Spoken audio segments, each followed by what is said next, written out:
This is episode number 232 of the Reversing Diabetes with Delane MD podcast.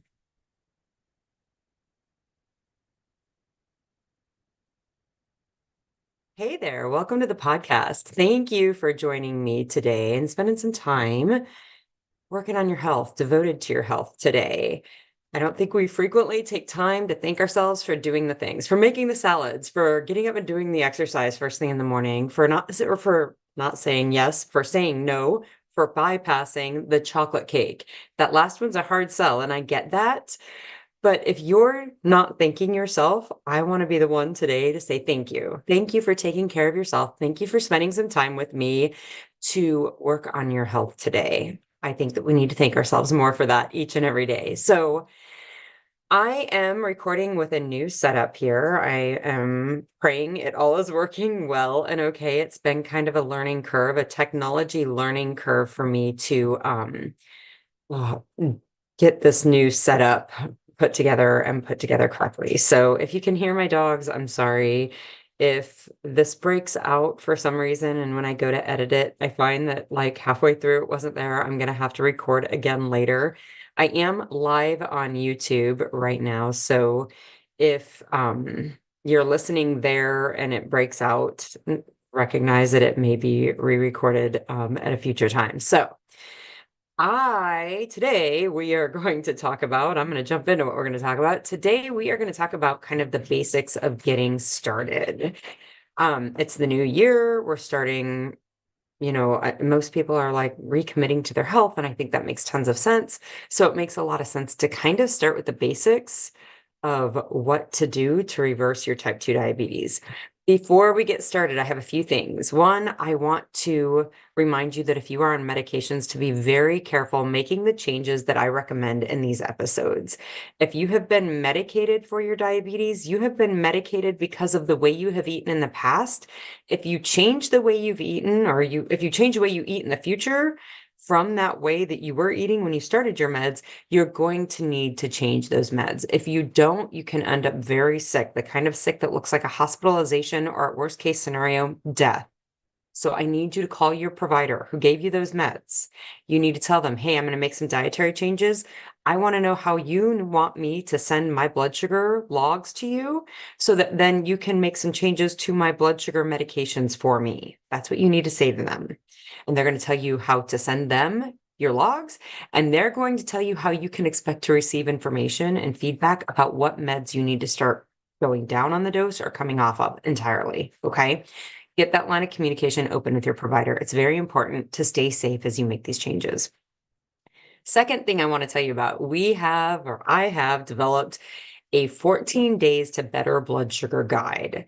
This guide is going to give you everything that you need to see better blood sugars in just 2 weeks. Okay. I'm going to give you the website for it because you can go there and you can download it. When you go to this website, you're going to put in your email address. That is going to be put on my mailing list.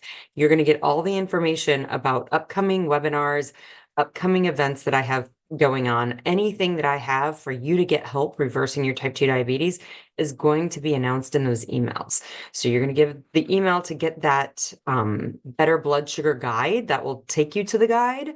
It will open up immediately. It won't be emailed to you. It will just open up a link to it, and you'll go to it and you'll get the guide, and you can print it off or save that link, whatever you want. But giving me your email is going to then put you on my email list so you can get future announcements. If you don't want to be on that email list, the first email you get, you can unsubscribe to it. Okay. So here's the website: https://site. That's SITE dot DelaneMD. That's DELANEMD.com/better blood sugars. Okay. That's the link. Again, https://site.delanemd.com/better blood sugars. That will get you to that blood sugar guide, that 14-day guide. That 14-day guide is going to give you, it's menus. It's day 1, breakfast, lunch, dinner menu. Day 2, breakfast, lunch, dinner menu. It's real straightforward. Eat these foods and you will see better blood sugars. If you're medicated, be very careful. This is a very powerful tool. It's a very low carb count. But if you've thought, like, no matter what I eat, I can't change my blood sugars, my diet doesn't seem to have a big player in this, I don't know what else to do, this guide is going to give you evidence about whether that's true or not. If you follow this guide to the T for 14 days and you do not see better blood sugars, I want you to set up a reversal assessment call, a reverse your diabetes assessment call with me. You can do that. You can email me, Delane@DelaneMD, to set that up, but set up a call with me so that we can figure out what else is going on and get you some clarity about how to go forward. Okay. If you find that, yeah, this guide definitely lowers your blood sugars, but you're having a hard time sticking to it, that is what I help you with. I help women in my group who are badasses in 100 other areas of their life, and they know that their relationship with food and their cravings and their desires for these foods that are making them sick is what's keeping them from normalizing their A1C and reversing their diabetes. I help women with that. So there is help for you also, okay? As always, if you have any questions, you can email me at delane@delanemd.com. You can follow me on Facebook and Instagram, DelaneMD. That's my name. It's my name everywhere. You can find me anywhere with that. Lastly, I have an ask. I have a favor to ask of you. If you have found benefit from this podcast, if you've been listening for a while, or if you've just started listening and implementing some of these strategies and you started to see amazing results, I wonder if you would leave me a rating. Give me a like, a thumbs up, a 5-star review, whatever it is. Leave me a like and a rating on your podcast player. The more ratings and the more reviews this podcast gets, the more people see it, the more it gets put in front of other people. If you find that you have had benefit from this, others will also. Recognize insulin resistance. The main cause of type 2 diabetes in America is insulin resistance, and insulin resistance affects 9 out of 10 Americans. So 9 out of 10 of the people that you know are likely affected by this. They need to know about this podcast. And the more that you tell people, the more that you like it, the more that you review it, the more that you share it, the more other people can hear that they do not have to be sick. They do not have to be tied to the American quote unquote healthcare system. People need to hear this. If I could ask you to help me get that word out, that would be great. All right. So today we are going to talk about the basics. Part of that involves reviewing insulin resistance. So what is insulin resistance? Insulin resistance is the cause of type 2 diabetes in 99% of cases, period, end of sentence. Insulin resistance is when your cells are exposed to insulin, which is a hormone in our body. That hormone is meant to open up your cells and bring glucose in so your cells can burn it off as energy. That glucose is meant to be a fuel for your body, and insulin helps your cells use the fuel, okay? Insulin resistance is when your cells stop responding to it. Your cells stop responding to the insulin. They are resistant to the effect of insulin. They are resistant to the message of insulin. They are resistant to opening up and bringing glucose inside and burning the glucose as fuel. That is insulin resistance, okay? What causes insulin resistance then becomes the next question, right? Overexposure to insulin is one cause of insulin resistance. So insulin blocking the receptor on the outside of the cell. So if you think about this kind of as I don't know, if you think of insulin as, the carrier or the message to open the doors for, say, I don't know, the mall, right? Like it's time to open the doors for the mall so that people can come in and shop, right? Insulin is the, manager that's saying, hey, it's time to open up. And it has to get that message to the people who actually open the doors. Well, if insulin is always there giving that message, the doors become immune or numb, or they just don't hear that message. And so they don't open the doors, which means the fuel doesn't come inside. The glucose does not come inside. And that allows that glucose to climb really high on the outside of the cell.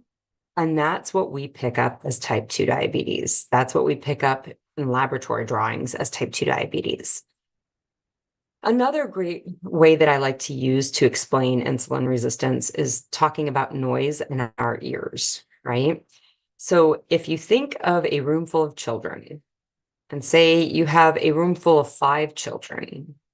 And when they make a noise, you can be very responsive to that small amount of noise, and you can do whatever it's asking, right? Whatever the child's asking for. So if you've got 5 kids sitting at a table and you're watching them and one starts wiggling in their chair and they're, age 5 through 8, and you're like, hey, do you need to go to the bathroom? And the kid's like, yeah, I totally need to go to the bathroom. Thanks. And you send them to the bathroom. If they're working on a puzzle and another kid cocks their head funny and looks confused, you can be very responsive to that very subtle message that's coming from that child. And you can say, hey, do you need help with that puzzle? And they say, yeah, I totally need help with that puzzle. Thanks. And you can help them. If you have 5 kids, it's very easy to be responsive to small communication, subtle communication cues from these kids. If you have a room of 50 kids, that's a different story. That's a controlled chaos. There's going to be a low level of noise in that room all the time from those kids, and you're not going to be able to decipher individual messages unless they get really loud. And then your ears will hear that message. That kid needs help. I'm going to go help them. But that louder noise causes that baseline level, kind of that controlled chaos in the room, to rise to that louder noise level.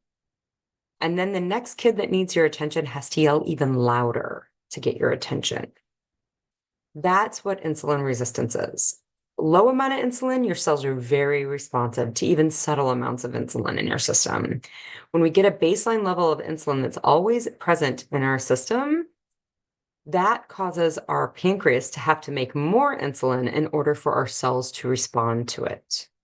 And over time, that just ratchets higher and higher and higher until our pancreas is no longer able to spit out enough insulin to overcome our cells' resistance, that lack of understanding, that lack of hearing, quote unquote, the message that insulin's trying to tell our cells. That's insulin resistance. Just like with the noise and the kids, adding more noise to a room full of 50 kids does not fix the problem. It creates more problem. Adding more insulin to insulin resistance does not fix the problem. It creates more of a problem. When you allow 50 children to be taken to individual rooms, or parents come pick them up and take them home, and you get back down to 2 or 3 or 4 or 5 kids, that fixes the problem. Lowering the noise level fixes the problem. Lowering your insulin level fixes the problem. That is the issue with overexposure to insulin and too much insulin. Now, another way that we are learning, that I am learning, maybe others have known about this forever, I am learning more about it recently, is that the internal mechanism, the internal inside of our cell, the mechanism inside of our cell that manages the message of insulin, there can be breakdown or abnormalities there. The signaling inside of the cell can get blocked. And understanding what is causing that has been my mission over the last few months. And it's very complicated. I, as having a medical degree and a bachelor's degree in science and all of this, formal training in science, and I'm still struggling to understand it. It's not very clear. What it does seem to point to, what the information that I've uncovered at least points to, is that the fats in our food is leading to that. And I am not talking about the fat in grass-raised butter. I am not talking about the fat that's naturally occurring in cashews and almonds and peanuts. I am talking about industrial oils that are used in processed foods. Okay. This causes abnormal signaling inside the cell, which means that the insulin does not open the cell the way it should and bring that glucose inside. Okay. So that is caused usually by canola oil or an oil, vegetable oil. Vegetable oil, I heard somebody talking about this, and they were like, whoever did marketing for vegetable oil is brilliant. Putting vegetable in front of the oil makes it sound like it's healthy, but it is not. It makes us sick. Seed oils, rapeseed oil is a big one that we talk about, right? So 2 things are causing our type 2 diabetes and our insulin resistance. Primarily, it is this overexposure to insulin and that's caused by overexposure to carbohydrates. And recognize when I am talking about diets and carbs, I am not talking, or when I'm talking about carbs in our diet, I am not talking about fruit. I'm not talking about bananas. I'm not talking about carrots. Nobody got diabetic over their carrot problem. Don't fall into that trap. That is not what I'm talking about. Please, for the love of all that's holy, do not avoid bananas in lieu of pastas and pizza and fries. That is not normal food. Those foods, pastas, the pizza, and the fries, cause type 2 diabetes. Please do not avoid apples in lieu of granola bars. Granola bars are not healthy. That is not real human food. Nobody got diabetic because of their apple problem. These other processed foods are the issues. Okay. So recognize when I'm talking about carbs, I'm never telling you to avoid carrots or squash or red and green bell peppers or onions or any of those. Those are carbs, but they are normal carbs that match our biology. Please do not avoid those and instead turn to potato products or cereal or instant rice or any of those things. And I would even offer that most rices, if your cells are already sick with type 2 diabetes, you probably need to avoid even those foods, the rices, which are more of a natural carb, but still very, very processed, especially in the form of instant rices. Okay. Remember, rice is available on the floor of the earth, right? Like we can find that on the earth. But if you think about how much energy and effort it takes to harvest rice, you are never eating cups and cups of it at a time. That is not a natural way to eat rice. If your cells are sick, you probably need to avoid rice. You probably need to avoid potatoes. You need to avoid breads and pastas. Are they the devil? No, but for right now, they don't match your biology. The oils that you need to avoid: canola oil, vegetable oil, corn oil, seed oils. Things that are safe are going to be olive oils, avocado oil. Olive oil has the best safety evidence behind it. So if you ever have to make a guess on one thing, use the olive oil. Recognize our processed foods combine both of these. They combine the carbohydrates and then they add these industrial oils. These processed foods simply do not match our biology. It's truly that simple. Nobody's good, nobody's bad. Those foods make you sick. It's just what it is. Okay. So what you need to do, friends, you need to read some labels. In fact, you need to read all of the labels. I would not put anything in your mouth. If your fasting blood sugar is above 95, I would not be putting anything into your mouth that you haven't read the label on, period, end of sentence. If you've got to go by some guideline, that's the one I would go by. Read the food labels. Look at the carb count on the food labels. Look at the ingredient list, almost as importantly as the carb count. Does it have sugar, cane sugar, organic cane sugar? I don't care what it is. Does it have sugar in it? If sugar is in the ingredient list, you probably need to be very skeptical of that food. Fructose syrup, high fructose corn syrup, inverted sugar syrup, sucrose, any other syrups, rice syrups, maple syrup, those sorts of things, dextrose, maltodextrin. All of these are different variations on sugar. They're all sugar. Stay away from those. Recognize if there are things on your ingredient list that you don't know what that is, you probably need to avoid it. Again, especially if your cells are already sick. You need to avoid those foods. Look at the fats. If it says corn oil, if it says vegetable oil, if it says rapeseed oil or any seed oil, like safflower seed oil, all of those, canola oil, say no. Those oils are not they can be a culprit in your insulin resistance. And again, is it a problem if your cells are healthy and you don't have diabetes and you have looked at all your labs and feel really confident in your metabolic health? Is a corn oil based food going to be the end of you? No. But if your cells are already sick, you need to avoid those. There are things that are okay fats, right? So palm oils, coconut oils, some of our butters, depending on how the cow was raised, right? Like some of those are probably okay. In moderation, they're probably okay. Things that are super safe. Again, olive oil, super safe. Avocado oil, almond oil, those sorts of oils are super safe. When you look at the nuts that you eat, on the note of almond, you look at the eating. If you are eating, whether it be almonds, if you're eating them roasted, usually roasted means that they've been roasted in peanut oil, and you probably need to avoid that as well because we have it in everything. Probably need to avoid that as well. So once you kind of get clear on what you can eat, right? And I always say, if you're unsure, like you probably have a good idea about what is healthy for you to eat that. I've just given you some guidelines and some information that may up level that information that you've had in the past. Okay. But salads are pretty safe. Nobody got diabetic from a banana problem. Nobody got diabetic from a turnip problem. Nobody got diabetic because of their beets, right? And certainly it's not the lettuce and it's not the carrots and it's not the peppers and it's not the cucumbers. Those are not the things that make people sick with type 2 diabetes. And you probably know that. Avoid the things that you know are a problem. Start there. If you're having confusion about the rest of it, start there.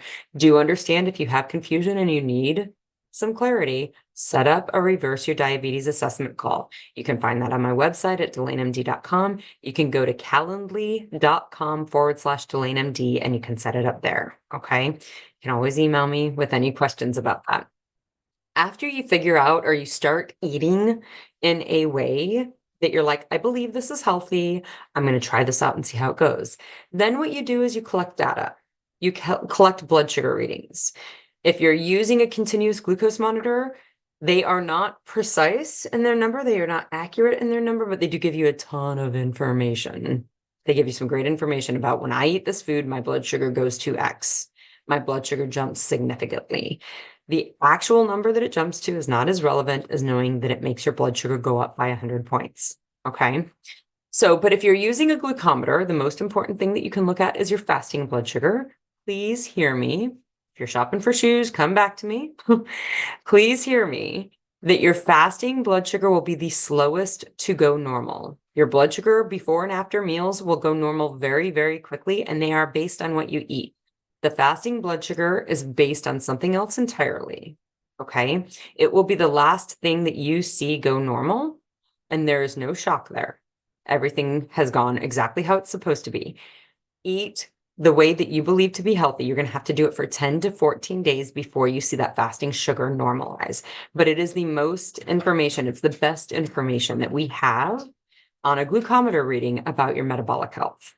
So you collect data, you start looking at the number of carbs that you're eating carbs that you believe are healthy, and then you watch that fasting blood sugar reading. And after 10 days or 14 days of eating that way consistently, then you see, is there a difference in my blood sugar when I started and then 10 or 14 days later? Okay. Carb counting, if you are unmedicated, I want you to shoot for 50 to 100 grams of carbs a day. Sometimes we have to go less, but that's a great place to start, especially if before now you were eating 200 to 300 grams of carbs per day. 100 grams may be all you need to do, and that's great to know. Be very cognizant of the fats that you are eating. If you are eating vegetable fat in a lot of things, or vegetable oils in a lot of things, if you are eating canola oil in a lot of things, if you're eating corn oil in a lot of things, get away from that. That is going to be a problem fat for you. These things show up in salad dressings, and they also show up in mayonnaise a lot, in addition to a bunch of our other processed foods. And again, you are going to have to make these changes for 10 to 14 days without any cheat days. You're going to have to be consistent. And honestly, if you're not consistent for at least 10 days, if you have one day midway through of those 10, 14 days where you lose your marbles and you eat all the things, probably going to have to start over. Not that you undid whatever was healthy by that one day, but you really need consistent health nutrition to go to your cells. You need it consistently to happen for 10 to 14 days before you can determine if that works for your body. Now, if you're eating something every day and your blood sugar shoots up by 150 points, you don't need 10 to 14 days to figure that out. Like, that food's a problem, cut that from your life. Real simple. But to see that fasting blood sugar go normal, or get lower, you're going to need 10 to 14 days of information to make that determination. Do not fall into the trap of a little is okay. I want you to really commit to 14 days and see what happens to your blood sugars. Okay. Making a plan is helpful because your brain is going to want to shortcut this commitment. Your brain is going to want the sugars. There is nothing wrong with you because you desire the sugar. Do not be confused. There is nowhere else in nature that your brain has been exposed to this sort of sugar, to this sort of stimulus. It does not happen in nature. And our brains do not have a natural way of keeping us safe from that. So you're going to have to make a plan and stick to it, even when your brain is telling you you should probably eat the muffin, you should probably eat the donut, a little bit of chocolate will be okay. It's not. And your brain is telling you that because it's exposed to something that's not natural to it. Okay. This is what I help women do, guys. This is what the women I work with do. They're already badasses in many other areas of their life. I just help you learn to take control of your food cravings so that you can fix your A1C. If that's something you're interested in, don't hesitate to reach out to me. You can always find me, Delane@DelaneMD.com. Until then, I want you to keep listening, keep avoiding the foods that make you sick, keep making the choice in favor of your health and your vitality and your longevity.